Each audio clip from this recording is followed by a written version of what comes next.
వెలిసెరా. సామ్రాట్టు తాను సామాన్యుడల్లి శ్రామికుడై నిలిచెరా. అంగలము వదలి అందరితో కదిలి అణువణువు అలిసెరా. 10 మంది గుండెలో ఆనందం పెనువెల్లువైన ఈ తరుణంలో, కంటి నీటిలో ఉప్పదనం తీయనైన శుభ సమయంలో,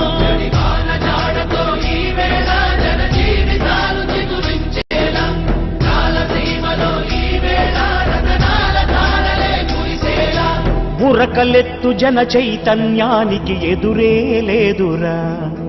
కడలి వైపు పరిగెత్తే గంగని అదుపే చెయ్యరా. వరవళ్ళు దొక్కు శ్రమ శక్తినంత వారధిగా మార్చరా. మన కలల పంటకి ఆనకట్ట కలకాలం సాక్షిరా. మరుభూమిలోన ఇక ప్రతి మూల మా దాని కలలు కనిపించేలా, మా ప్రభు చలవతో ఇకనైనా మా ఆశలన్నీ నిజమయ్యేలా.